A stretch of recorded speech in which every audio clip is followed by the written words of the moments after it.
Bismillahirrahmanirrahim. Assalamualaikum warahmatullahi wabarakatuh. Selamat pagi dan salam sejahtera buat kita semua. Eh, Hari ini kita masuk ke topik materi tentang Introduction to Python. Jadi kita lihat semua sudah mayoritas banyak yang pakai Cooper ya. Jadi mungkin kita bisa sedikit live apa namanya coding bareng kita coba gitu ya. Tapi sebelumnya pengen tahu nih, udah ada yang sudah menginstal Python-nya atau belum? Atau nanti kita gunakan Google Colabs ya. Nanti kita bisa pakai Google Colabs itu apa namanya coding Python-nya sama, hanya mungkin IDE tampilannya aja yang sedikit beda. Tapi, running codingnya sama. Oke, sebelum kita mulai, mungkin seperti biasa, harap apa namanya, aktifkan dulu kameranya biar bisa saya capture kuliah kita hari ini, kan? Kan kameranya.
Oke, baik, terima kasih. Eh, kita mulai share dulu.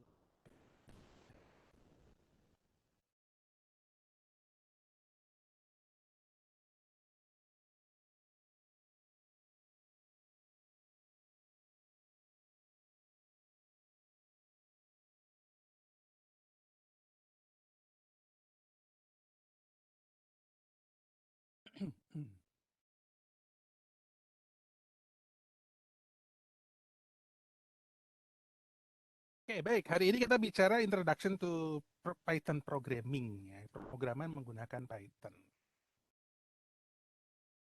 Apa saja yang disampaikan hari ini agak sedikit banyak.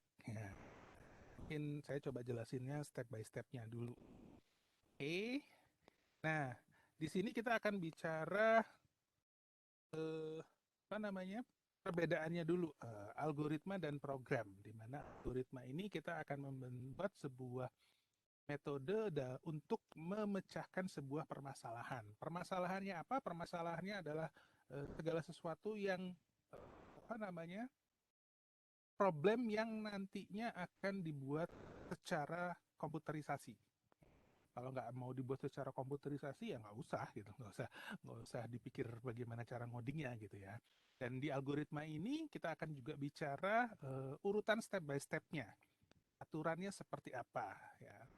Bisa secara algoritma bisa dibuat atau bisa digambarkan, baik itu yang menggunakan langkah-langkahnya dengan menggambar apa namanya skemanya seperti yang kemarin, atau dengan membuat sebuah pseudocode-nya saja atau secara narasi. Sedangkan kalau program itu sendiri berarti kita bicara, kalau saya sih gampangnya algoritma ini sejalan dengan coding program, karena ini satuan instruksi yang harus dilakukan berdasarkan algoritma tersebut, dan biasanya implementasi dari sebuah algoritma. Bahasa yang digunakan tergantung dari bahasa pemrograman yang diinginkan. Kalau zaman dahulu bahasa yang digunakan adalah bahasa mesin. Jadi apa namanya kita hanya mengenal 0101-nya saja, mana yang harus diaktifkan dan mana yang tidak diaktifkan. Misalkan kalau ada dari kalian yang gemar bermain elektronik atau elektronika atau mungkin waktu SMA-nya pernah diajarin elektronika, ya itu mungkin dikenalkan dengan gerbang logic 0101 cara mengaktifkan atau misalkan mungkin dulu waktu SMA-nya yang praktikum elektronika mungkin pernah membuat lampu flip-flop gitu ya. Bagaimana membuat lampu secara bergantian, nah itu apa namanya dasar-dasar dari programming ya. Jadi saya hanya bicara 0101 kalau dari bahasa mesin.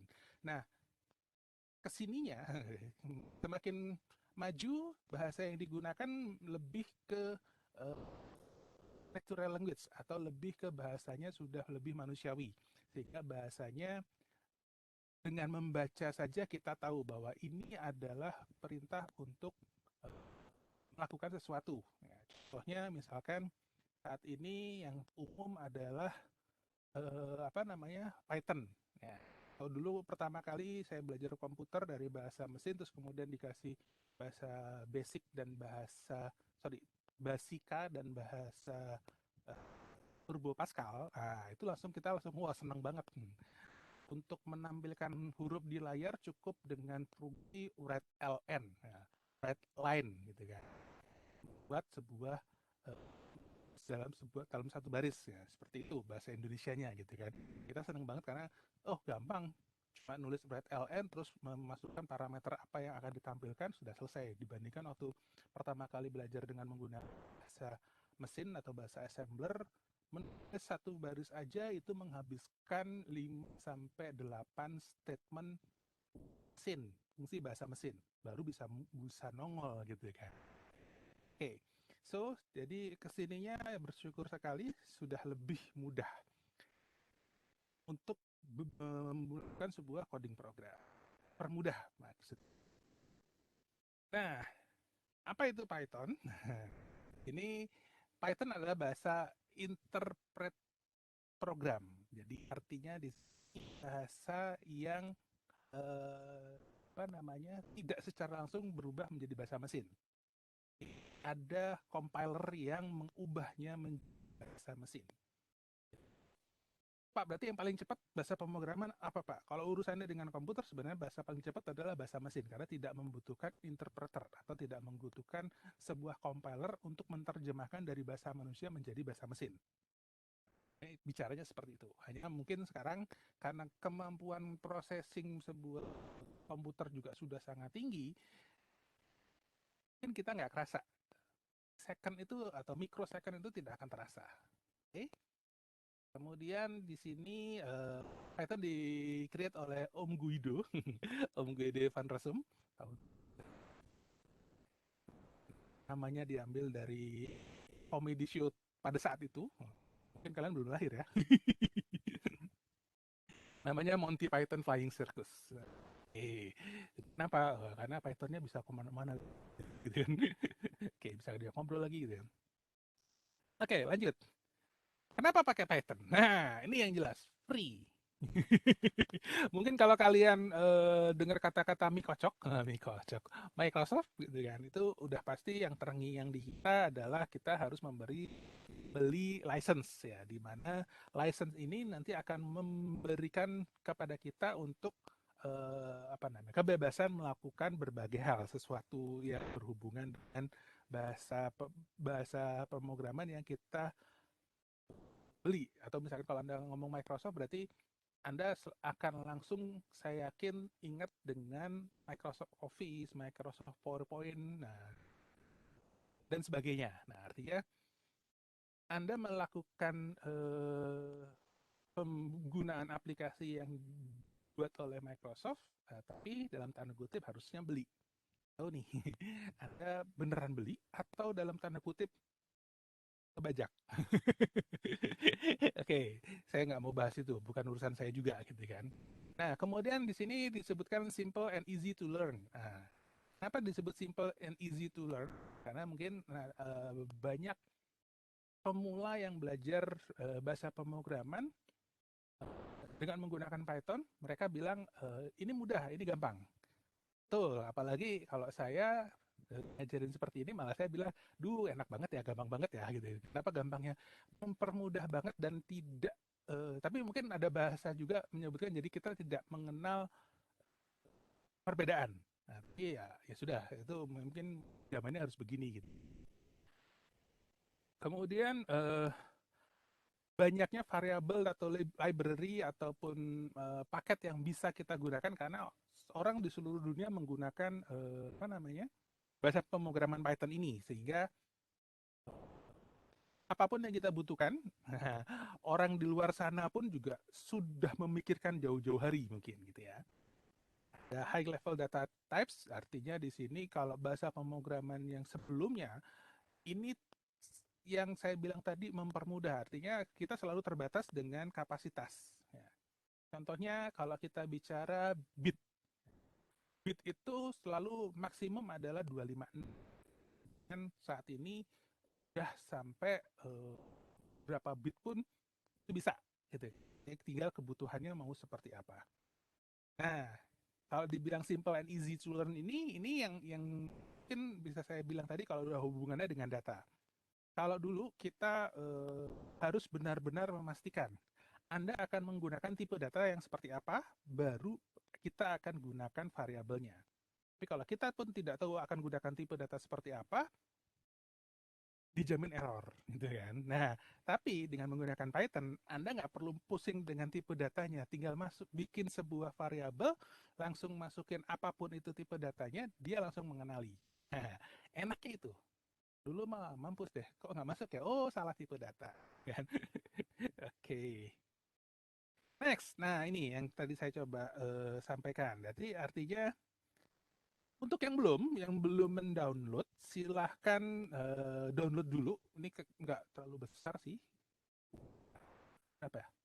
Terbaru berapa? 50, 60 mega mungkin ya? Atau 90? Mungkin nggak terlalu besar lah pokoknya ya. Jadi, silahkan di-download dulu Python-nya. Ini saya bilang tadi free, ya, tinggal ada masuk ke www.python.org/downloads dan pilih yang the latest version aja deh. Nah, nanti Anda kalau misalkan sudah mulai expert, mungkin baru, Pak, ternyata di GitHub misalkan atau di source untuk berbagi coding ada yang masih menggunakan Python versi 2, Pak. Itu gimana, Pak? Ya, silakan aja dicoba karena nanti ada beberapa hal yang agak sedikit beda antara versi Python 2 dan versi Python yang enggak gitu ya. Jadi, so far sintak-sintak dasar sih sama. Kemudian di sini juga saya sampaikan the latest version adalah versi 397 dan kalau misalkan komputer Anda bermasalah dengan storage ataupun dengan memori ya terbatas gitu ya. Nah, kita bisa gunakan programming Python-nya menggunakan Google Colabs. Nah, ini silakan masuk ke http colab.research.google.com. Silakan gunakan akun Google yang ada di Telkom University. Nanti akan tampilannya seperti yang di bawah ini. Bawah kiri ini ya. Tampilannya agak sedikit berbeda. Hari ini nanti akan kita coba ya. So, kalau tampilan yang di Google Colab itu yang umum nanti akan Anda kenal dengan istilahnya Jupyter Notebook. Di bedanya apa, Pak? Bedanya mungkin dari sisi tampilannya saja. Tampilannya sudah jelas di sini Jupyter Notebook Python ini kita bisa membuat sebuah coding secara menyeluruh atau parsial. Artinya setiap coding nanti kita bisa run, setiap coding kita bisa run. Atau jadi satu kesatuan baru kita run. Bisa sama seperti itu, bedanya seperti itu. Tapi kalau Python ya dia dalam satu kesatuan saja gitu ya. Oke, next.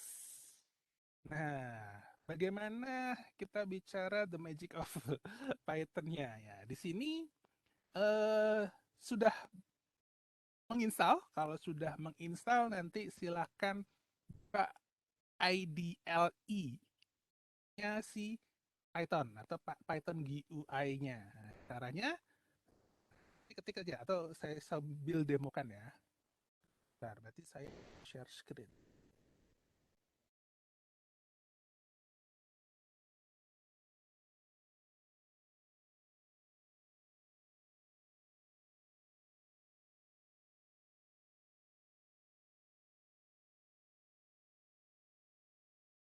Oke, layar saya sudah terlihat kah kalau saya klik seperti ini? Kan ya.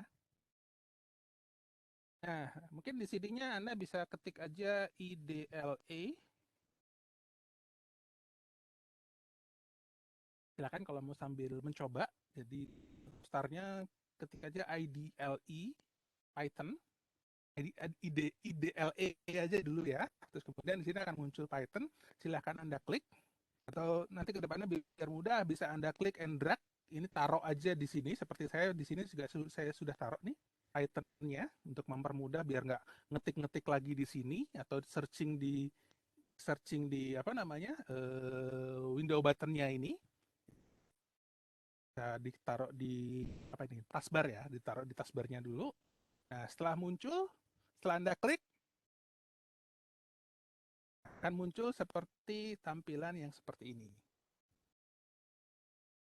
Oke. Nah, Python ini dia modenya script.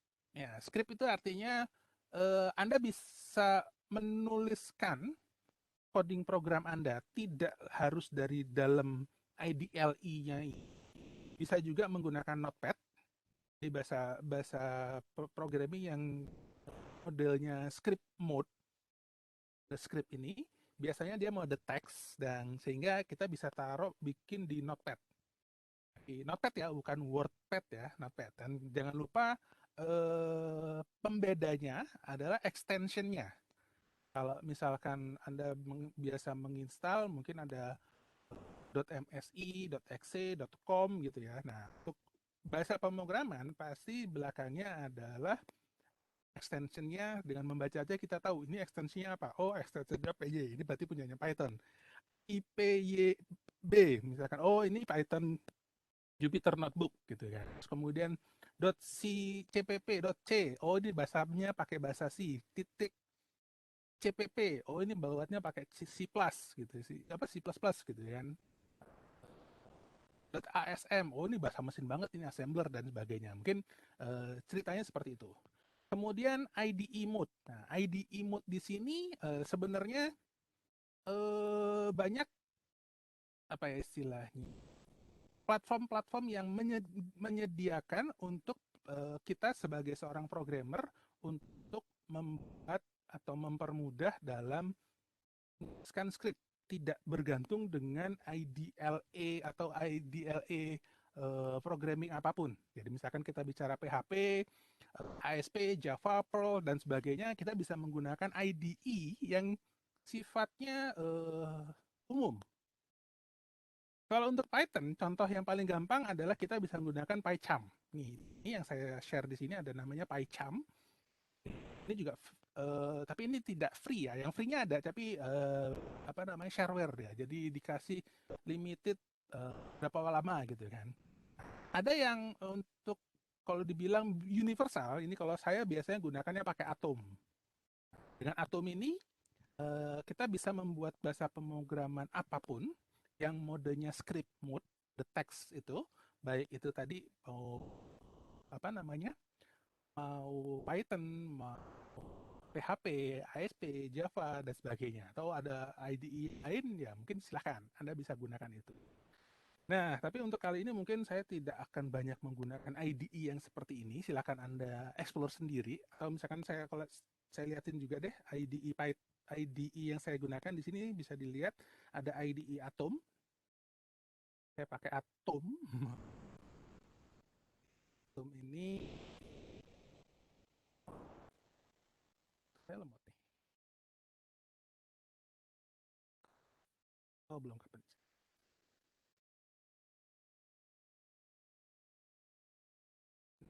Tampilannya seperti ini. Ini juga saya pakai Python. Kan untuk Python, oh oke. Kali malahan. Ini kita bisa pakai bahasa Python, nanti kita juga bisa pakai bahasa apa namanya?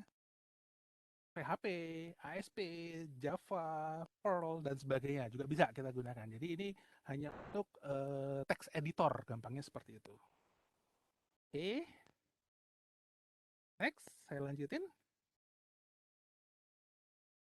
Nah, sekarang kita akan coba nih yang sudah membuka IDLE Python-nya, silahkan coba sintak yang ada di sini. Sudah ada contohnya juga. Mudah-mudahan berhasil. Kalau ada yang tidak berhasil, silahkan unjuk jari. Silahkan ngacung. Yuk, silahkan dicoba dulu.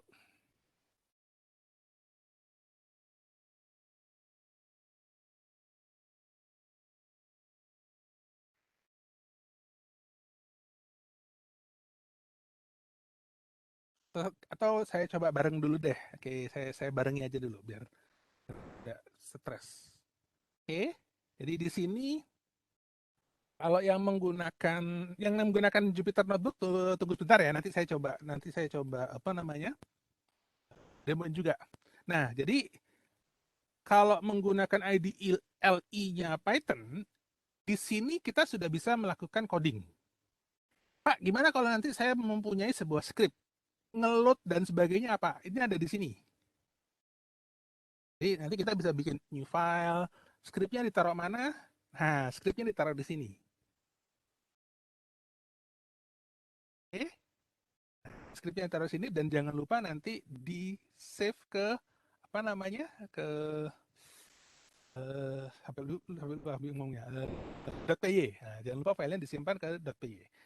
Ini nanti deh kita cobanya. Oke, di sini kita coba namanya kalau di bahasa pemrograman kita kenalkan adalah istilahnya hello world.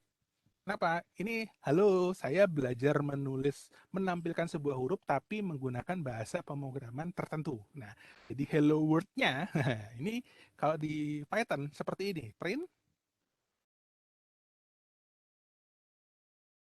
Oh ya, eh biasakan kalau di dalam bahasa pemrograman ini pemula membuat bahasa pemrograman selalu permasalahannya terima buka nggak terima tutup. Jadi contohnya gini, saya bikin print buka kurung, nah, lupa lupa tutup kurung. Jadi biasanya kalau kita orang programming biasanya selalu buka kurung tutup kurung. Jadi supaya nggak lupa. Kalau ada petik buka berarti harus ada petik tutup gitu ya. Biar membiasakan dulu.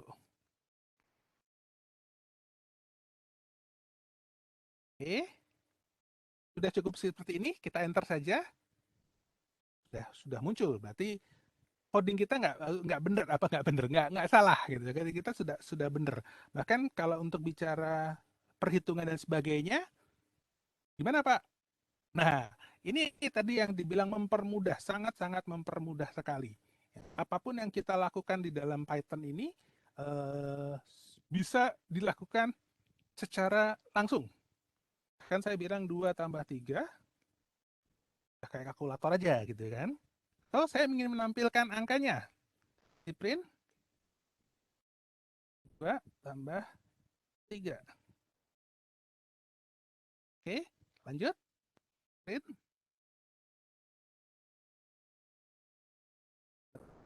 Ya, saya kasih outputnya. Outputnya adalah 2 tambah 3. Kelewatan ya? Oh yes. Ini bisa dibilang Pak? Nggak bisa. Bisa gitu kan? Bisa kan? Ini selesai. Nah, kalau yang pakai Jupyter Notebook, nah saya coba share lagi yang untuk Jupyter Notebook. Setelah Anda masuk ke collaboresearch.google.com, biasanya akan muncul seperti ini. Anda tinggal new notebook saja. Kalau mau dibaca belakangnya boleh baca belakangnya gitu kan. Sini saya langsung aja saya new notebook dulu. Oke. Nah, tampilannya seperti ini, di mana di sini bedanya saya bisa menuliskan coding program secara akut atau secara menyeluruh. Misalkan kita coba tadi print hello world-nya ya. Nah, kalau di Jupyter Notebook di sini, ini agak sedikit mempermudahkan kita. Begitu saya ketik print, terus kemudian saya bikin buka kurung, ini sudah langsung tutup kurungnya langsung dibikinin sama dia. Ini mempermudah lagi. Kemudian kayak pasti petik dua, sekali ketik aja petik duanya udah dibuatin buka kurung tutup apa petik dua buka dan petik dua tutup, tinggal kita tulis kalimatnya. Oke, nah bedanya kalau ini saya enter nggak langsung jalan karena dia sifatnya adalah dalam satu kesatuan. Jadi apapun yang Anda ketik di sini tidak akan berjalan kecuali Anda tekan tombol play di sini. Oke, kalau saya play di sini baru dia akan dapat hasilnya. Ini kecepatannya tergantung internet sih. Harusnya cepat, tapi biasanya cepat, lamanya di awal doang. Selanjutnya bisa cepat. Oke, dah. Nah, kita bisa nambahin coding di bawahnya atau di sini ada plus code. Nah, di sini saya juga bisa tambahkan. Jadi, di Jupyter Notebook ini seolah-olah Anda akan membuat coding program parsial per baris bisa atau dalam satu kesatuan juga bisa. Ini nggak ada masalah karena biasanya kalau sudah expert nanti akan bicaranya, oh saya akan coba sampai ke baris kesekian saja untuk menguji apakah ini berjalan apa enggak. Jadi kalau misalkan codingnya sudah sangat panjang, errornya di mana kita nggak tahu kadang-kadang. Nah, dengan Jupyter Notebook ini kita bisa bagi. Jadi misalkan 10 baris ini, setiap barisnya bisa kita bagi dua, misalkan kita bagi di tiga, bisa kita bagi per baris untuk mengetahui baris mana yang menyebabkan error. Oke, nah, misalkan di sini saya tadi 2 tambah sama, nggak akan bisa jalan kalau nggak kita tekan play-nya. Tapi Pak, kalau diterusin di sini bisa nggak? Ya bisa aja. Kalau saya play, yang muncul mana? Yang terakhir. Nah, dianggapnya ini nggak apa namanya satu kesatuan yang dibaca secara sekuen dan yang muncul adalah yang terakhir. Oke, lanjut dulu. Saya balik ke slide kita. Ada pertanyaan? Atau ada yang mengalami kesulitan di Python-nya atau di Jupyter-nya? Silahkan di chat. Kalau nggak ada, kita lanjutkan. Mudah-mudahan sih nggak ada. Masih gampang ini ya, pasti nggak ada yang error. Izin bertanya, Pak. Oke, siap. Kalau misal kode yang diinput itu salah, error gitu, gimana, Pak? Harus mulai dari awal apa gimana? Tergantung dulu. Nah, ini tadi, kalau misalkan kita gunain Python, berarti yang akan kita ubah adalah script yang ada dalam .py-nya tadi.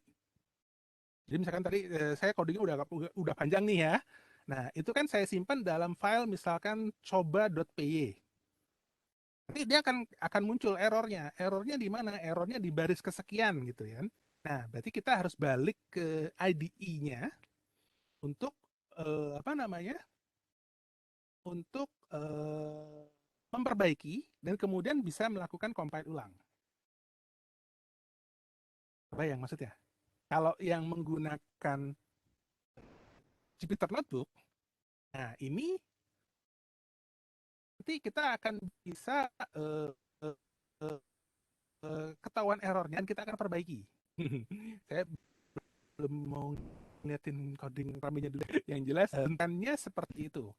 Jadi misalkan tadi di Jupyter Notebook nih, misalkan kita udah ada error di sini nih. Misalkan saya pakai ya. Nah, ada baris kesekian error,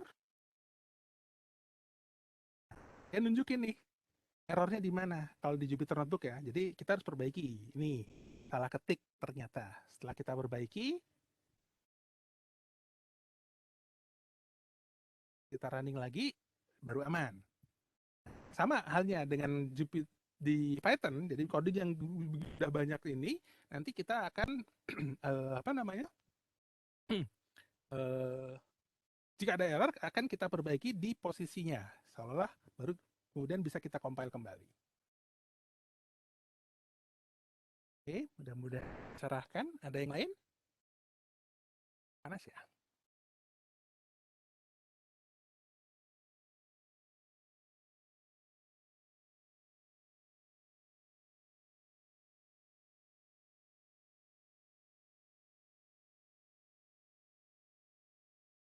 Oke, kalau gitu saya coba lanjutin dulu. Masih panjang ceritanya. Nah, next. Biasanya kita ingin mengeksekut beberapa statement secara gabungan.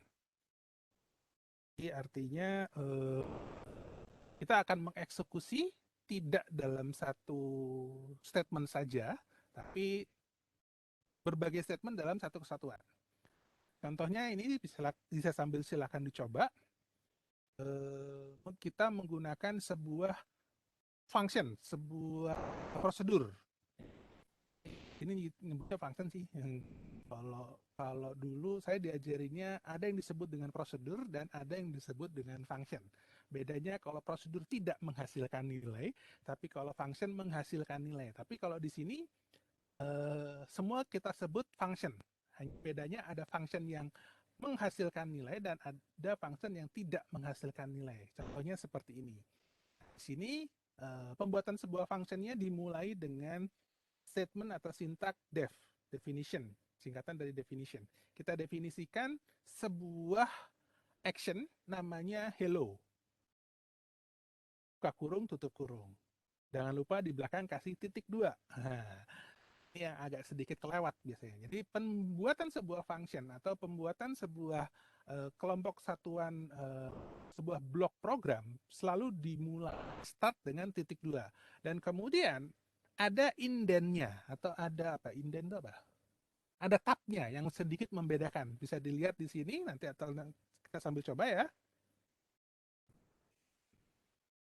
Oke, di sini pada saat saya bikin def hello, buka kurung tutup kurung, dan jangan lupa untuk memulai sebuah blok program. Nah, ini karena saya bikin sebuah function berarti blok functionnya lakukan titik 2, kemudian pada saat kita enter posisinya dia agak masuk ke dalam, ada tab masuk ke dalam ya. Ini jangan diubah, ikuti saja, jangan Anda balikin seperti gini, ikutin saja. Kenapa? Karena ini yang nanti akan menentukan atau membedakan bahwa ini masih dalam satuan bloknya dia atau tidak. Seolah apa ya? Kalau saya gambarkan mungkin, bentar, saya coba gambarin dulu deh di O-nya ya. Jadi dalam coding programnya si apa namanya Python ini seolah-olah begini coding program.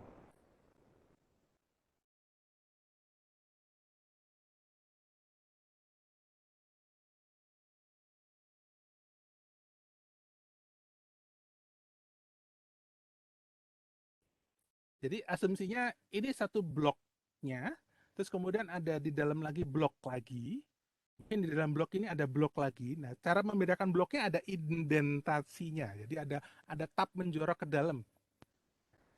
Biasanya kalau menggunakan Notepad, Anda gunakan tabulasi, jangan menggunakan spasi. Nah, biasanya pertama gunakan tabulasi. Tahu kan tabulasi ya? Button tulis yang ada tulisan tabnya di keyboard Anda gitu ya. Silakan gunakan tab untuk menyatakan masuknya. Berapa tab, Pak? Step satu blok itu adalah satu tab. Oke. Nah, contoh di IDLE tampilannya pasti seperti ini. Kalau saya ketik lagi print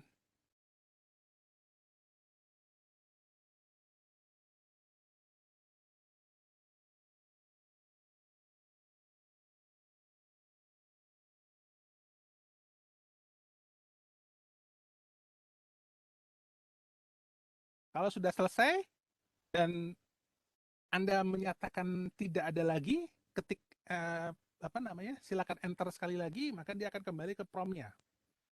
Nah, cuma Pak, kok nggak langsung muncul Pak? Nah, munculnya kalau sebuah function, kita harus memanggil functionnya dengan nama functionnya tersebut yang kita panggil.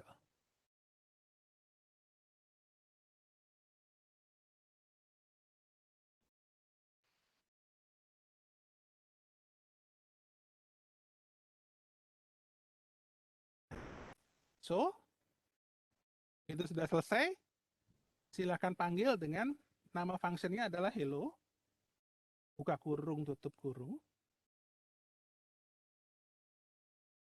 Nah, jadinya seperti itu. Pak, di yang Jupyter Notebook gimana Pak? Sama, balik ke Jupyter Notebook ya.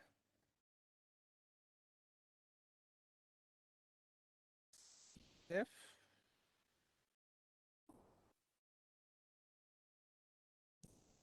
Kalau di Jupyter Notebook juga terlihat, Anda lupa pakai titik dua. Begitu saya enter, dia akan dianggap sebagai statement yang sama. Ya, jangan lupa kasih titik dua. Kan dia tabnya agak sedikit menjorok. Cuma Pak, tabnya kok beda antara di Jupyter Notebook dengan yang di mana tadi, Python? Nggak masalah, tapi yang jelas harus ada indentasinya. Oke, jadi saya di sini tulis print.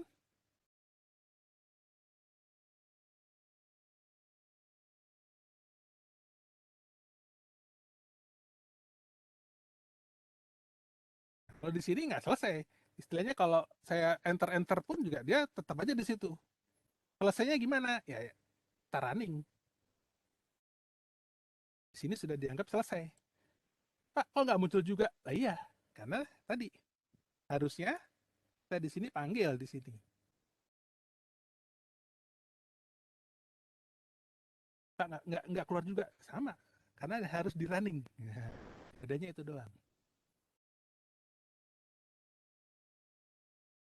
Running di sini penting. Di sini cara manggilnya, kalau tadi di Python,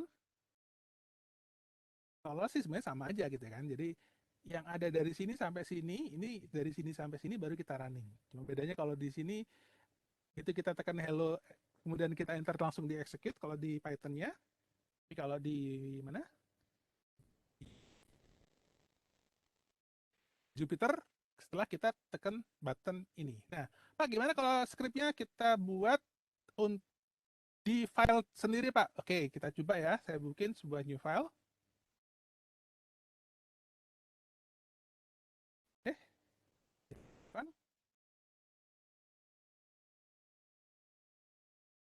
Oke. Di Python yang tadi, Anda buat file new saja, file, kemudian muncul window baru, tulis seperti ini, kemudian jangan lupa kita simpan. Save. Saya taruh biar nggak putih.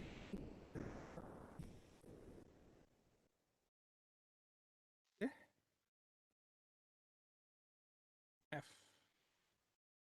Oke, di F deh. Di sini namanya coba.py. Oke, simpan. Nah, sudah Pak, sudah disimpan. Terus gimana? Ya silakan kita running. Runnya di sini ada, dan kita run. Dia akan muncul di IDLE-nya tampilan seperti ini. Ya, jadi tadi yang nanyain Pak, gimana kalau codingnya udah banyak? Nah, biasanya sudah menggunakan script yang seperti ini. Oke ya, Pak, ada cara lain Pak? Ada. Saya coba pakai Python prompt-nya.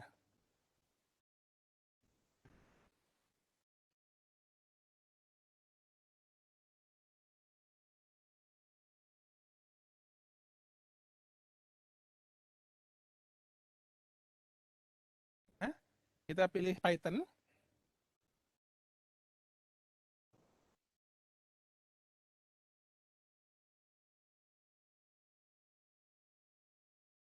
Python prompt-nya mana? Keluarnya anak. Saya pakai CMD aja deh. Oke, karena sudah terinstall Python,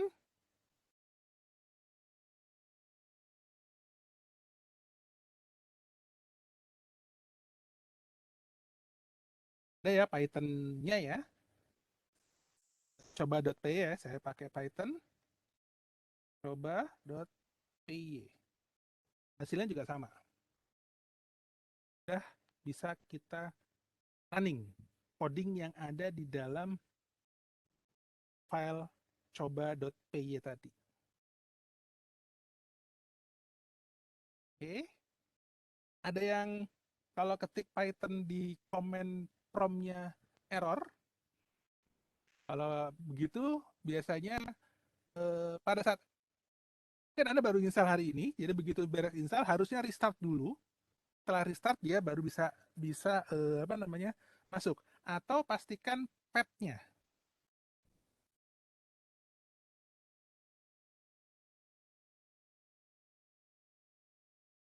Nah, di dalam path ini sudah masuk belum Python-nya? Kalau di command prompt-nya ya, di path-nya pastikan Python-nya sudah masuk. Mana nih Python? Saya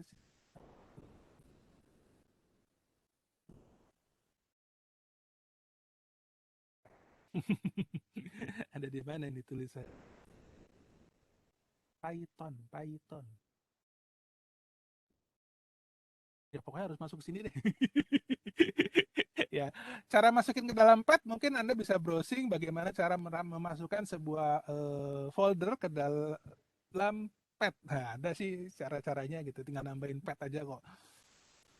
Ini kok nggak nemu apa itu nih. Oke, skip dulu. Nah, so di command prompt juga kalau misalkan Anda mau bikin apa namanya lebih sadis lagi, lebih ngeribetin ya silakan masuk Python-nya di sini. Nah, sama ini juga printnya lebih parah ini.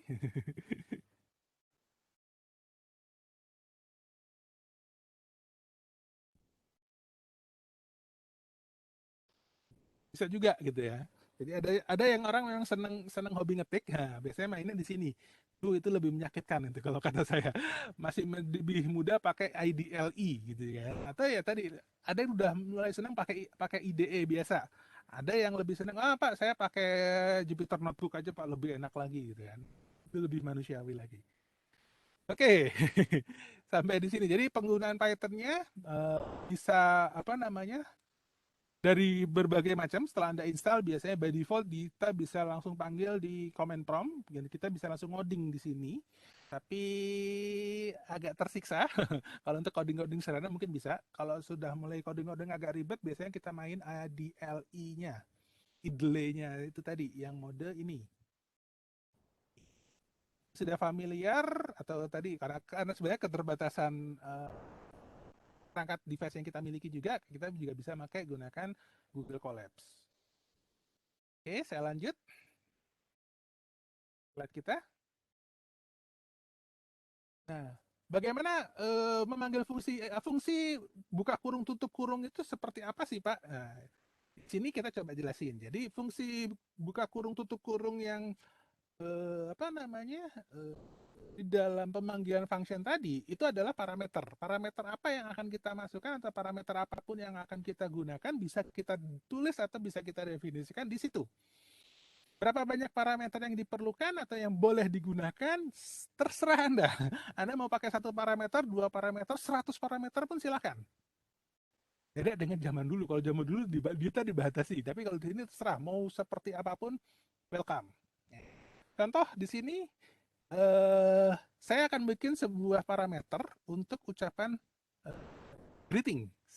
Itu ya tadi kita sudah punya prosedur hello ya. Saya buka yang tadi. Yes, mana tadi? Dah, mana tuh? Oh, yang ini. Oke. Nah, oke, yang ini tadi ya. Saya sudah punya def hello dalam kurung print hello good morning. Nah, sekarang saya akan ubah. Ubahnya gimana? Ubahnya di sini. Di parameter di hello ini saya akan tambahkan sebuah parameter nama, di mana nanti nama tersebut akan muncul di sini. Tujuannya apa? Jadi misalkan kalau saya panggil nama Jojon, dia akan muncul hello Jojon, good morning. Nah, seperti itu gitu ya. Nah, so pemanggilannya di sini juga saya panggil namanya, bukan namanya lagi, tapi nama si personnya. Misalkan tadi Jojon. Oke, kalau kita running,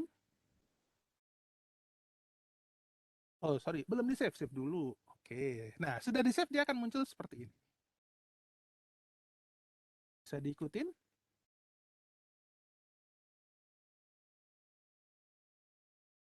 Pak, kalau saya ganti dengan angka satu misalkan bisa nggak Pak? Bisa aja, tergantung Anda.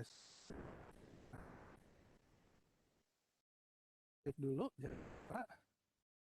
Dan, nah, ini yang kalau kita dulu ini bisa diomelin sama guru dosen programmingnya. Kenapa? Karena nama ini kan kita asumsikan sebuah string. Kenapa yang muncul adalah yang kita masukin sebuah numerik. Nah, ini tadi yang dibilang di Python memberikan kemudahan kepada kita untuk memasukkan nilai apapun di dalam sebuah variabel. Tapi ada tapinya. Nanti pada saat diperlukan, kita harus melakukan konversi berdasarkan kebutuhan.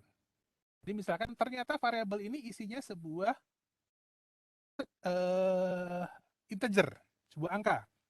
Mau ditampilkan dan tampilannya harus menggunakan string, baru akan kita lakukan konversi di situ. Tapi pada saat proses inputnya tidak dipusingkan dengan bentuk variabel. Karena dulu kita selalu bicara bahwa angka itu numerik. Tapi Pak, gimana dengan huruf? Huruf itu alfanumerik. Jadi angka dan huruf yang bisa jadi alfanumerik atau menjadi sebuah string itu beda cerita dengan sebuah angka. Nah, kita dulu selalu bingung, ini mau dimasukin angka atau angkanya adalah sebuah string. Kita dulu selalu dipusingkan seperti itu. Tapi sekarang Anda sudah dimudahkan dengan adanya Python ini, dia membebaskan Anda mau menggunakan variabel apapun, tinggal nanti kebutuhan pada saat diolahnya baru silakan dilakukan konversi. Oke, ada pertanyaan? ini baru awal dulu. Masih sedikit gampang.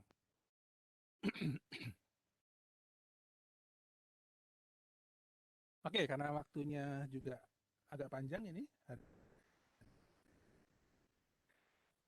Eh, ini ini yang mode apa namanya? Yang command promptnya tadi ya. Oke, nggak apa-apa. Ini modenya plain text, jadi text editor dan sebagainya Anda bisa menggunakan. Kayak tadi, saya bisa gunakan Notepad. Cuma kalau pakai Notepad, mungkin mabok ya. Maboknya mungkin nggak enak banget gitu ngelihat. Coba saya buka open. Tadi saya taruhnya di F.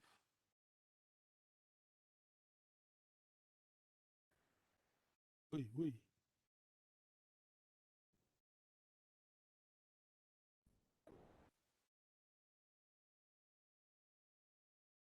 Connect dong, all files. Coba, oh ketutupan.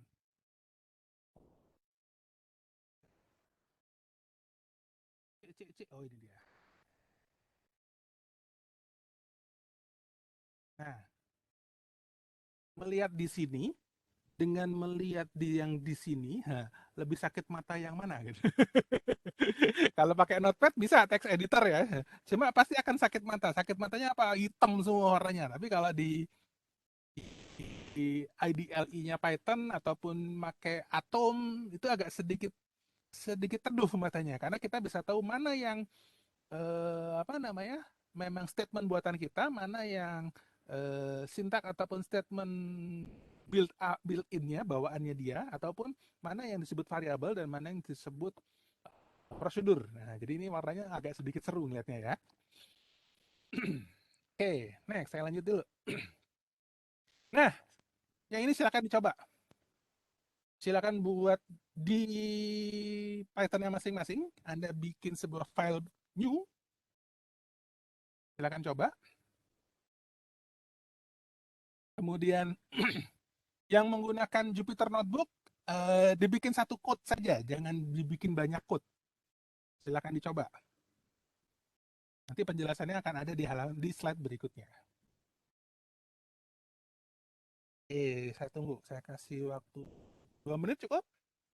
Cobain.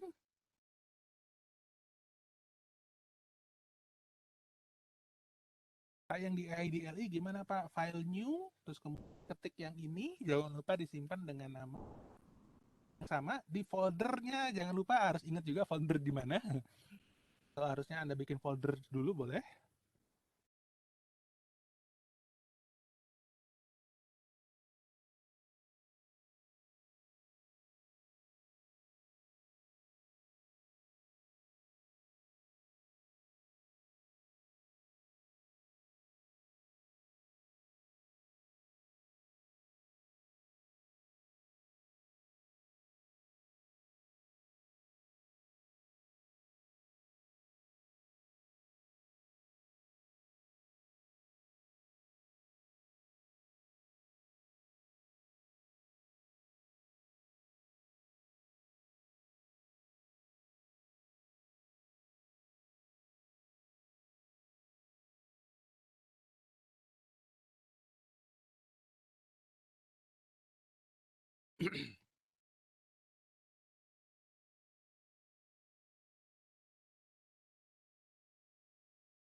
Coba running, hasilnya seperti apa?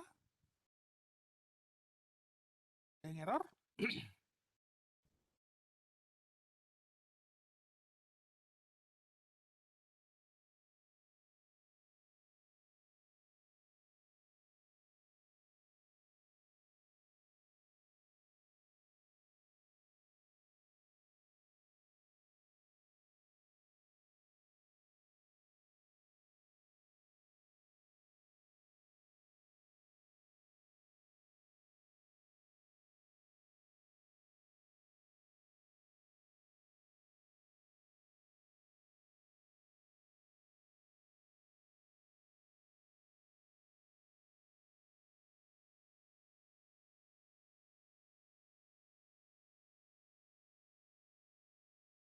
Oke, sudah ya? Sudah belum? Kalau belum, silakan. Saya kasih waktu 1 menit deh.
Mohon maaf Pak, Gimana? yang tadi sudah di save aja Pak ya? Boleh, ya di save. Makanya ini kan ada komentarnya nih, ada file chaos.py, silahkan coba. Setelah di save, Anda bisa, kalau yang pakai IDLE bisa dicoba running, ya setelah di save pasti di running. Hasilnya seperti apa? Kalau yang menggunakan Jupyter Notebook tadi, juga silahkan press buttonnya saja, nggak perlu di save. Mau di save juga nggak apa-apa sih, save-nya berarti file yang di atasnya. Oh ya, saya tadi lupa, belum ngajarin yang Jupyter Notebook filenya ya. Nah, yang di Jupyter Notebook silahkan klik di sini saja. Ini yang diganti yang untitled-nya ini akan diganti.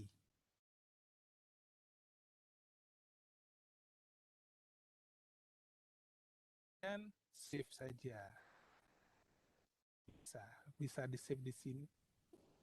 Maupun save di drive, kalau Anda punya drive. Kalau punya Git juga silahkan langsung main di Git gitu kan. Oke. Lagi.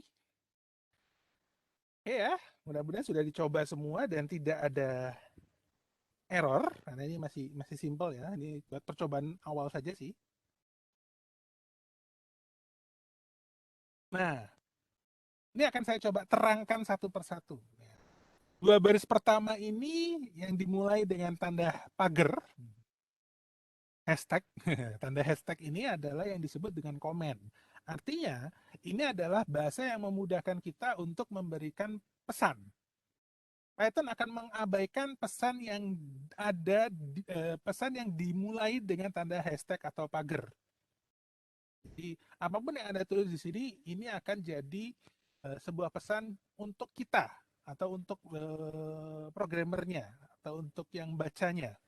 Nah, komputer akan mengabaikan. Nah, Pak, kenapa emang wajib seperti ini? Nah, ini nanti kalau saya sih ngajarin untuk anak-anak programming, biasanya kita akan asik bikin coding program. Kita ingat coding program kita seperti apa. Sekarang kita ingat. Besok kita ingat, sebulan depan kita ingat karena kita yang ngodingnya. Tapi setelah setahun dan kita banyak melakukan coding program, begitu disuruh memperbaiki coding kita tahun lalu, kita akan kesulitan. Kesulitannya apa? Bentar, dulu bikin program ini buat apa ya? Coding ini apa ya? Ini variabel apa ya? Nah, pasti akan ada muncul pertanyaan seperti itu. Sehingga untuk mempermudah, biasanya kita melakukan komentar-komentar. Misalkan, saya bikin prosedur ini, fungsinya untuk begini, tujuannya begini, entry point-nya begini. Nah, biasanya kita bikin program selalu dikasih komentar seperti itu. Bukan buat siapa-siapa, buat kita sendiri. Jadi begitu baca coding programnya, ini prosedur apa ya? Oh, untuk yang ini. Oke, berarti kita langsung ingat gitu ya. Nah, ini kejadian pribadi saya tahun 2000, tahun 96 itu ngoding itu oke, sampai beres codingnya sampai kalau di print itu berapa puluh rim gitu kan, selesai. Kemudian programnya kita serahkan ke customer. Setelah setahun baru ditemukan error. Nah, kita lagi ngerjain proyek yang lain. Error karena programmernya saya dibalikin ke saya bingung lagi. Ini dulu buat apa saya bikin prosedur ini ya? Kayak gitu kan. Duh. Nah, dari situ baru kita mulai apa namanya mengubah cara ngodingnya. Setiap prosedur pasti harus kita kasih initial state, final state. Initial state ini hanya sebatas komentar saja untuk memberikan informasi seperti apa. Dulu kuliah gak diajarin Pak, kagak.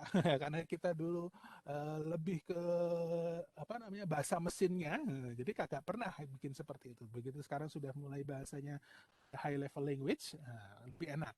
Oke, lanjut. Berikutnya ada yang disebut dengan dev main. Nah, di sini ini yang biasanya ke depannya nanti yang selalu disebut sebagai body dari sebuah program. Main function main ini adalah fungsi utama dari pemanggilan sebuah coding program yang memiliki banyak code atau yang memiliki banyak file, biasanya seperti itu. Jadi kalau oh tadi nggak apa-apa deh. Jadi misalkan tadi yang saya bikin di Python, di sebelah kiri itu kan banyak file py itu. Nah, ada satu main PY-nya. PY-nya itu adalah bodinya, main-nya. Nah, sehingga main ini akan memanggil file ini, file ini, file ini, file ini. Yang paling simpel dulu deh, kita bicara dev main-nya. Oke, next. Berikutnya ada print this. Nah, kalau udah ini kan berarti tadi Anda sudah tahu hello world. Jadi fungsi print itu adalah untuk menampilkan apapun yang ada di dalam parameter yang disebutkan oleh function print. Function print-nya. Jadi apapun yang Anda tulis di dalam parameter yang disediakan oleh function print itu akan ditampilkan dalam coding program. Next. Nah, kita akan membuat sebuah inputan. Evaluation. Input angka dari 0 sampai 1. Berarti yang akan diinputkan adalah 0,1, 0,2, dan seterusnya. Nah, dan di mana X itu adalah sebuah variabel. Ini yang disebut mempermudah. Mempermudahnya kenapa? Karena angka yang dimasukkan akan dimasukkan dalam variabel. Di sini kita tidak mendefinisikan apakah variabel tersebut integer atau float. Tapi bikin aja variabel X. Kalau kita dulu harus pasti ini X-nya mau apa. Nah, kan kita nggak tahu yang diinput oleh user itu apa gitu kan. Oke, yang paling itu dulu. Jadi yang kata kunci di sini adalah input. Input ini adalah untuk menerima masukan dari keyboard. Jadi begitu di running, enter a number between 0 and 1. Jadi Anda diminta memasukkan sebuah angka di antara 0 dan 1. Angka 2 berarti salah. Angkanya harus 0,1 sampai 0,9. Oke, saya lanjutkan. Di sini ada for i in range 10. Nah, for di sini adalah sebuah function untuk membuat sebuah looping. Ini memang pelajaran di pertemuan berikutnya deh. Kenapa kita perlu loops? Kita akan membuat sebuah perintah yang sama. Daripada kita harus menulis perintah tersebut berulang-ulang, tapi kita akan melakukan dengan menggunakan loop. Jadi contohnya, saya ingin menampilkan angka dari 1 sampai 10. Bukan menulis print 1, print 2, print 3, print 4, dan seterusnya sampai 10. Bisa sih, bisa, nggak salah juga, tapi capek gitu kan. Baru 10, kebayang kalau harus 100. Nah, atau 1000, atau 1.000.000. Dengan menggunakan looping, kita akan menampilkan sebuah fungsi yang sama, di-execute berkali-kali sampai maksimum dari loopingnya tercapai. Karena di sini sebutnya 10, di 10 kali yang akan dilakukan. In range 10. Oke, ini saya skip dulu, tapi yang jelas fungsi looping adalah, for adalah fungsi sebuah looping.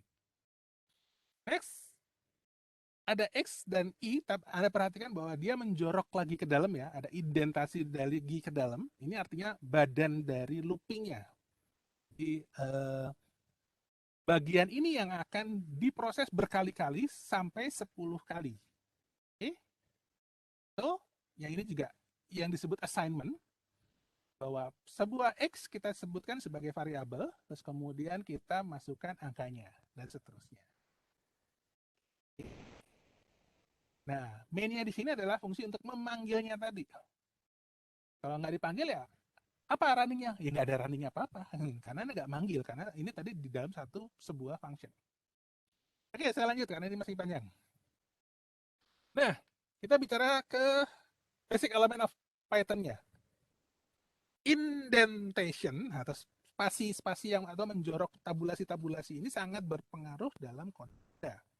Jadi, kalau misalkan Anda gambarkan nested block, nah, blok di dalam blok di dalam blok kayak tadi kan, saya punya blok main, kemudian di dalamnya ada blok for, nah, ini kan seolah-olah dalam satu kesatuan.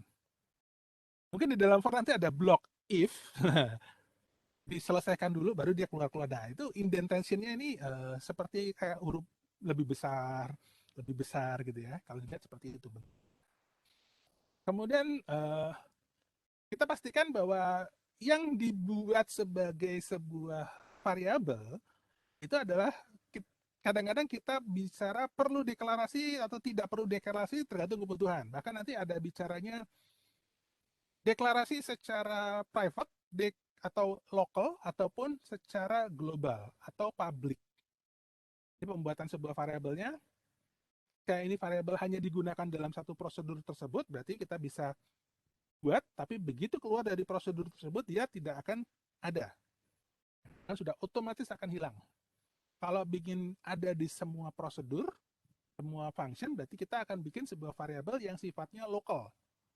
Kalau ternyata prosedur tersebut ingin dipakai di seluruh file, berarti kita akan bikinnya sebuah prosedur, sebuah variabelnya adalah global. Oke, skip dulu. Yang penting itu gambaran masukannya dulu. Kemudian ada untuk assignment kita gunakan sama dengan. Tapi untuk comparison atau perbandingan itu kita gunakannya sama dengan. Jadi misalkan artinya gini. Coba aku tulis di sini, saya notate dulu biar terlihat bedanya. Jika saya punya A sama dengan 1, ini artinya variabel A akan diisi dengan angka 1. Tapi beda dengan A sama dengan 1. Ini variabel pembandingan. Nilai A sama nggak dengan angka 1?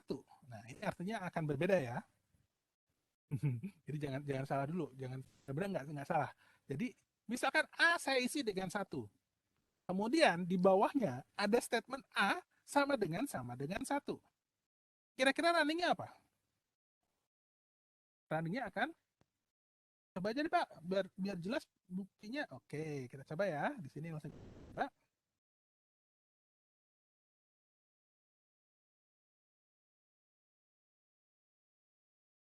A sama dengan 1, selesai. A sama dengan 1. Kenapa keluarnya true? Karena tadi A sudah saya isi dengan 1, maka A adalah isinya angka 1. Sekarang 1, apakah sama dengan 1? Nah, jawabannya true. Kalau misalkan saya tulis A sama dengan 2, maka jawabannya false. Karena apa? A-nya nilainya 1. Kecuali saya ubah lagi tadi. A sekarang saya isi dengan 2. Kemudian A sama dengan 2. Hasilnya true. Oke. Ini beda antara assignment dan comparison. Tergantung nanti kebutuhannya sih.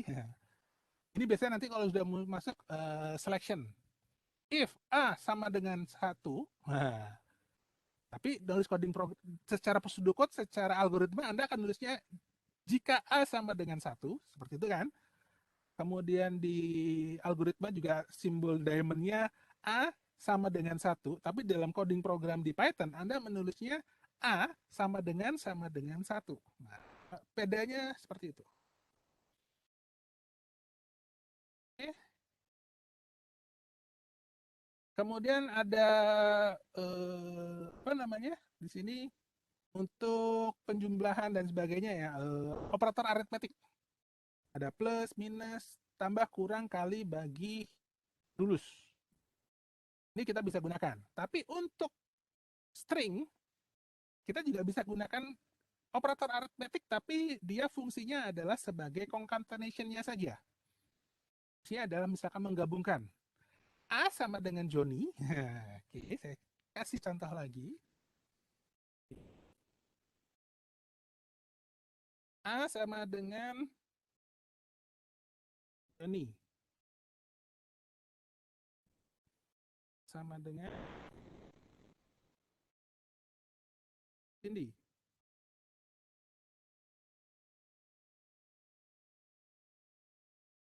C sama dengan love. Saya gabungkan nih. A tambah C tambah B. Hasilnya penggabungan sebuah karakter. Beda dengan yang 2 tambah 3. Hasilnya sebuah numerik. Oke ya.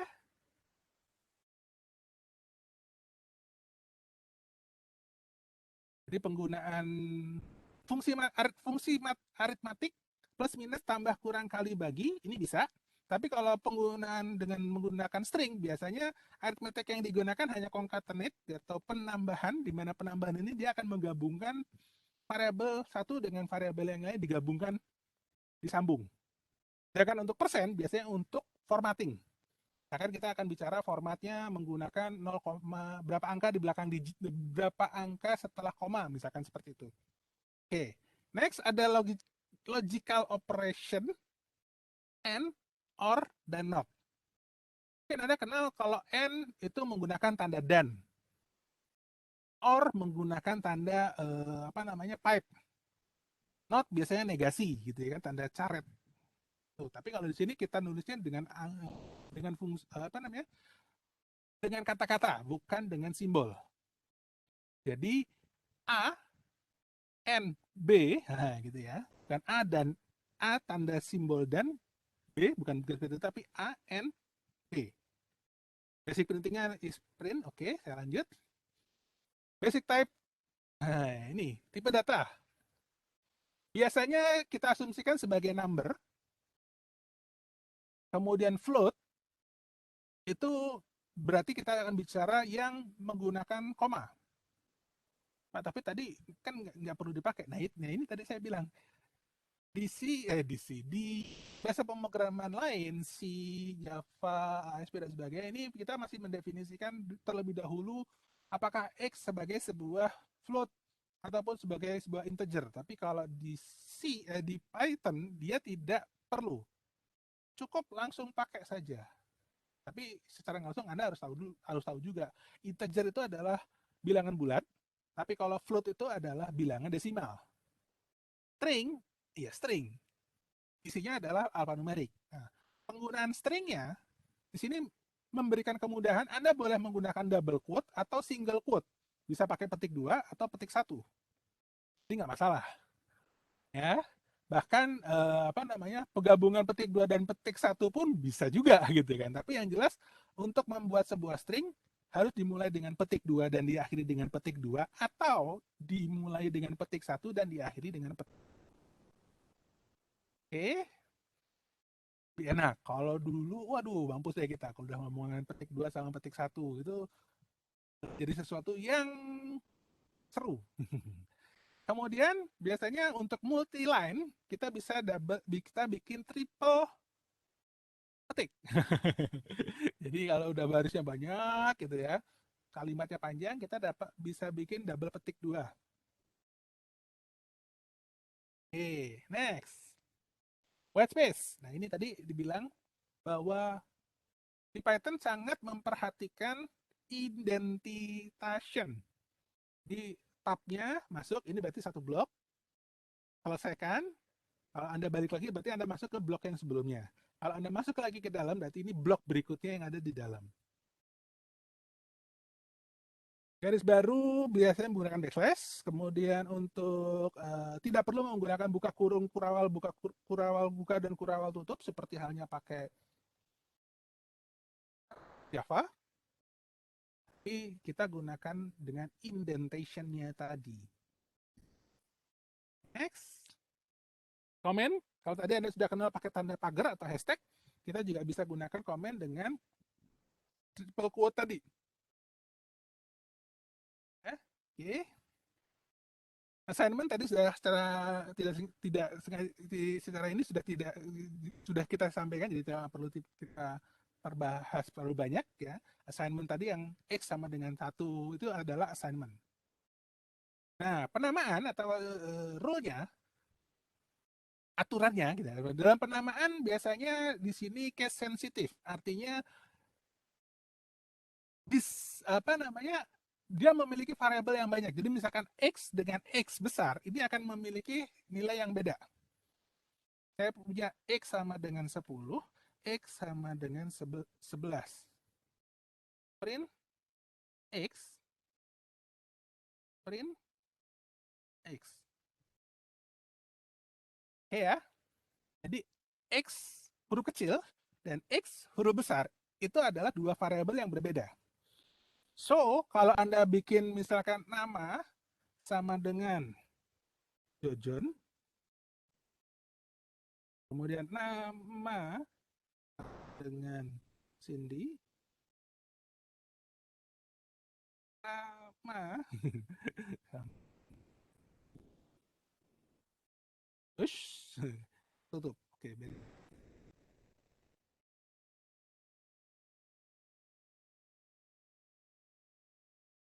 oke, ini artinya variabel nama yang huruf kecil semua dengan variabel nama yang n-nya besar sama nama sama yang huruf n a sama a-nya besar. Ini adalah 3 variabel yang berbeda. Jadi pastikan Anda jangan sampai salah karena dia case sensitif. Oke, beda artinya. Kemudian jangan sampai membuat sebuah variabel juga yang sudah reserved word. Artinya saya bikin def isi dengan 10. Nah, nggak bisa. Kenapa? Karena def ini adalah yang tadi, membuat sebuah variabel kita definisikan dengan sebuah sintak def. Oke. Next, kita bicara, biasanya komunitas Python bicara tentang cara penamaan. Nah, misalkan menggabungkan dengan apa underscore, kemudian apa studly cap. Jadi misalkan saya bikin di sini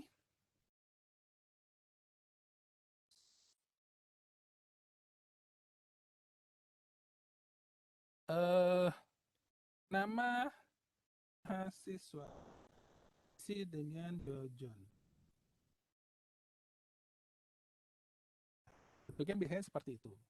Ada hal-hal yang lain, misalkan kita bisa secara atribut, misalkan dengan underscore underscore. Itu hanya convention saja sih. Anda mau ikutin boleh, nggak diikutin juga nggak apa-apa. Cuma kadang-kadang begitu nanti Anda biasa, misalkan sudah terbiasa nanti membuat coding program dan diletakkan di GitHub dan sebagainya, mungkin akan diketahui orang, wah ini nggak standar nih gitu kan. Cuma begitu doang sih. Sebenarnya nggak harus, tapi convention berarti kan untuk bicara secara universal. Oke, lanjut. Oh, lewat. Oke, mungkin itu saja untuk latihan hari ini. Untuk pertemuan hari ini. Ada pertanyaan kah? Silakan. Stop. Silakan. Izin bertanya, Pak. Yep, silakan. Mohon maaf, Pak, tadi kan ada apa ya, gambar merah-merah gitu, Pak, yang pas lagi nyebut Budi itu, Pak. Itu kenapa ya? Yang ini. Oh, udah stop ya. Bentar. Saya share lagi.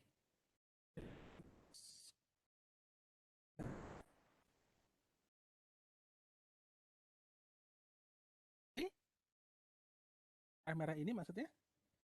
Iya, Pak. Ya, ini kan berarti ada errornya. Jadi kayak tadi ini errornya kenapa? Karena tidak ada tutup apa petik apa Oh, belum ditutup gitu kan? iya, Pak, iya, Karena Pak. dia muncul Titik dua sintak atas. error. Nah, kemudian yang sintak error di bawah ini karena yang def ini kan sebuah statement yang sudah dikenal sama si Python. Jadi jangan gunakan nama yang dikenal oleh Python sebagai sebuah statement atau sebagai sebuah sintak, tapi Anda paksa untuk jadi sebuah variabel. Silahkan gunakan yang lain gitu, maksudnya seperti itu. Jadi misalkan di sini, ini saya bikin ini boleh ya, tapi kalau misalkan saya paksa ini menjadi sebuah variabel baru dengan nama misalkan apa ya enaknya? If diisi dengan Jojon.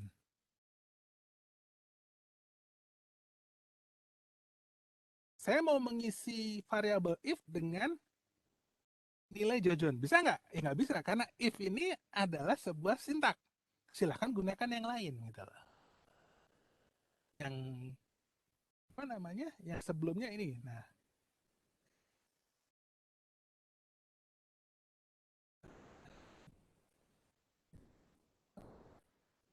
ini. Sure. Some reserved word yang tidak boleh Anda gunakan Oh, nggak kelihatan. Ya, mohon maaf, Pak.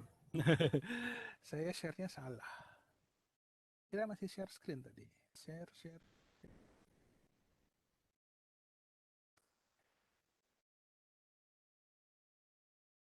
Nah, ini.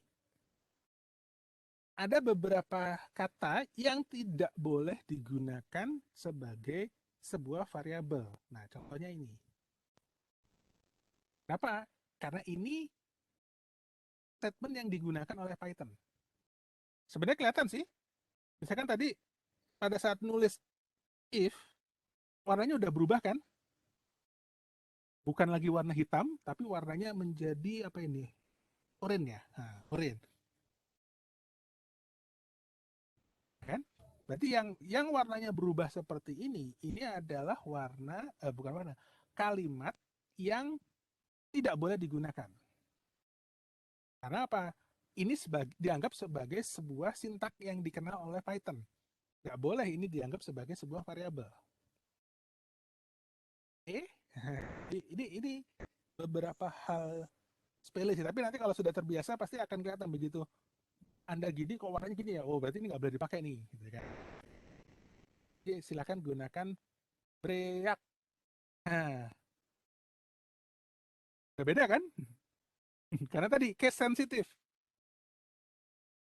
Jadi misalkan Pak, kalau gitu tadi dev kan nggak bisa nih karena warnanya jadi oranye. Tapi kalau saya pakai dev diisi dengan, nah itu bisa. Kenapa bisa? Karena D-nya huruf besar. Oke? Ada lagi? Pak, izin bertanya Pak. Yuk, silakan. Kalau apa namanya? Kalau kita udah bikin codingannya panjang-panjang gitu, terus di satu baris di satu line itu ada kita lupa masukin satu contoh kayak titik dua gitu, terus sampai bawah syntax error gitu, itu nggak bisa diedit lagi kan Pak? Tadi soalnya saya tes Bisa. ya. Oh, nah itu tadi. Jadi kalau misalkan codingnya Anda sudah banyak, Anda nggak bisa. Saya menyarankan tidak lagi pakai yang sini, tapi lah pakai yang tadi, yang di sini, file new tadi. Nah, skripnya taruhnya di sini, bukan ditaruh di sini, bukan ditaruh yang di apa kursor lebih besar di sini. Codingnya semakin banyak taruh di sini semua. Oke Pak, Nih, makasih Pak. saya kasih contoh yang punya saya yang Python yang pakai Atom ya. Sabar, komputernya lemot.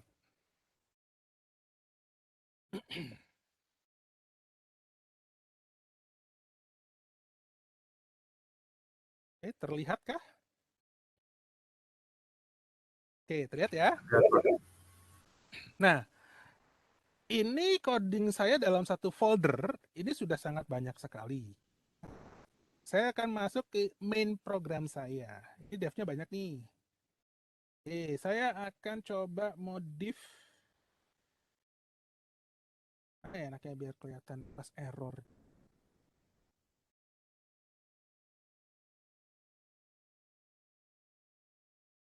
Oke, sini deh. Sini saya bikin error deh. X sama dengan 1. Oke, saya save. Kemudian saya masuk ke di sini saya pakai Anacon.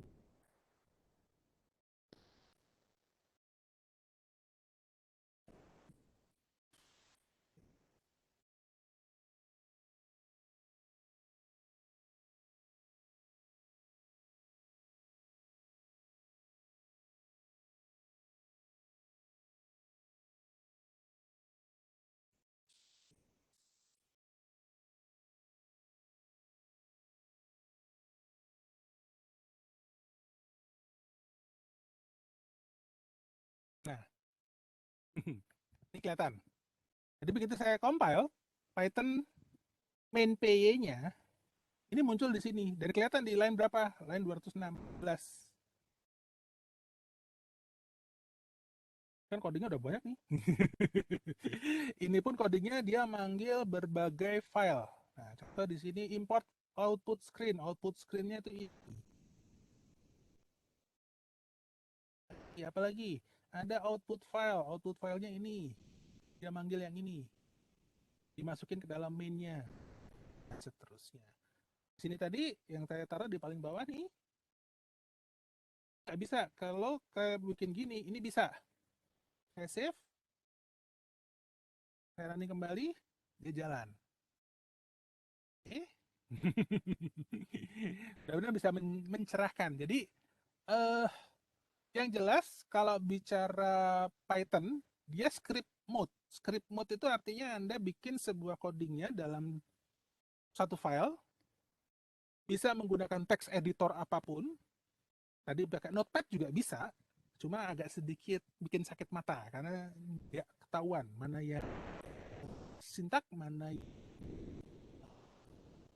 variabel dan sebagainya. Ini di Atom kan kelihatan. Yang warnanya pinky, yang pinky apa ungu ya, ungu ini adalah sebuah sintak gitu kan. Warnanya abu-abu ini adalah sebuah function atau prosedur yang kita bikin. Kalau sudah seperti ini yang merah ya, bukan merah, oranye ya. Oranye ini sebuah objek gitu kan. Dan yang hijau ini sebuah string. Biasanya kalau tiap-tiap text editor atau IDE pasti akan beda-beda. PyCharm juga beda lagi.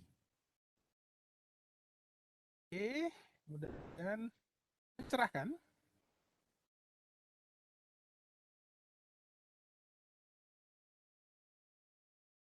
Ada lagi pertanyaan?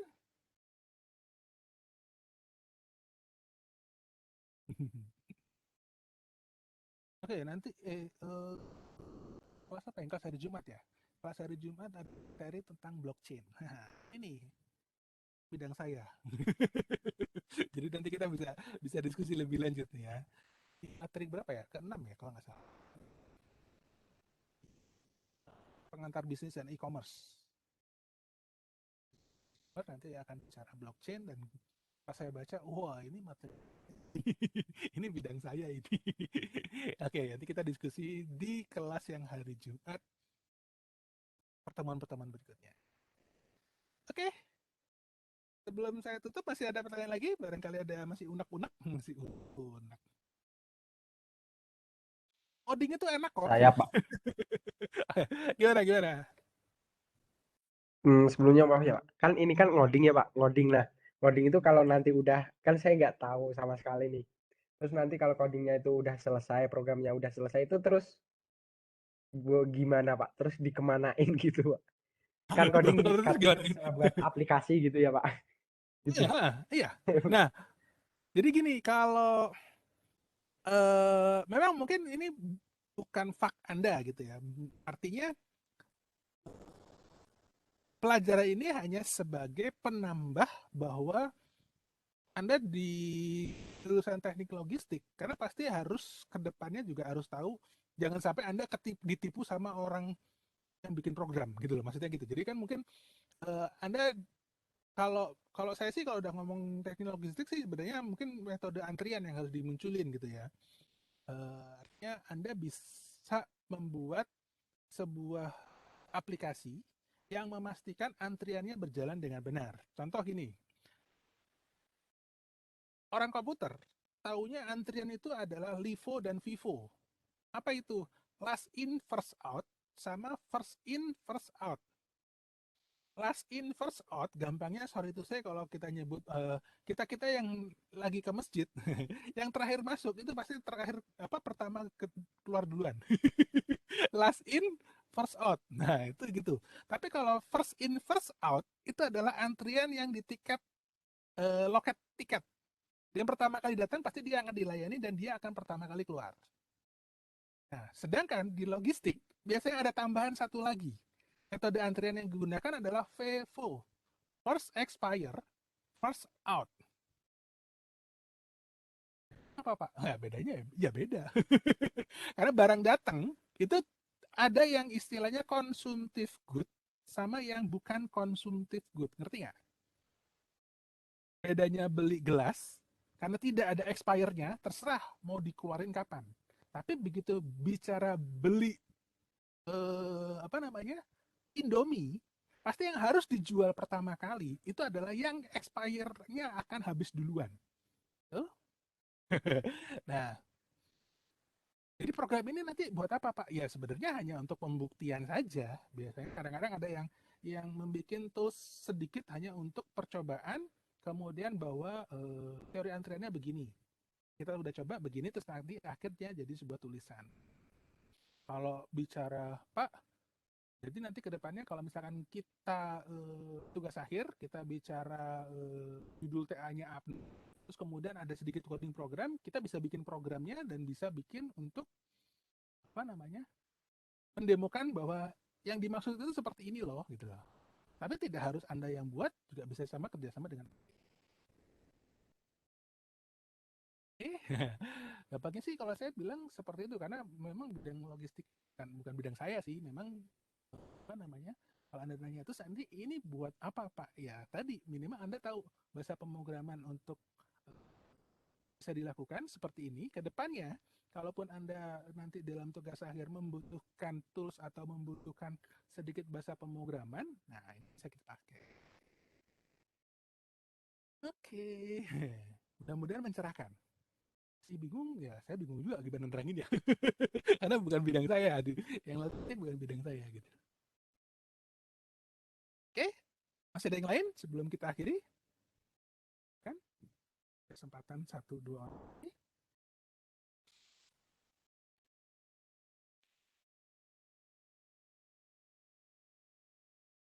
Oke, sepertinya tidak ada ya. Baik, kalau begitu, karena sepertinya tidak ada pertanyaan atau tambah mumet mungkin. Mungkin pertemuan hari ini akan kita akhiri dulu sampai saat ini, dan insya Allah kita akan ketemu lagi untuk materi materi berikutnya. Dan terima kasih atas kehadirannya hari ini. Saya akhiri, wabillahi taufik walhidayah. Wassalamualaikum. Terima kasih. Waalaikumsalam warahmatullahi wabarakatuh. Terima kasih banyak Bapak. Terima kasih Pak. Semoga aja. Waalaikumsalam.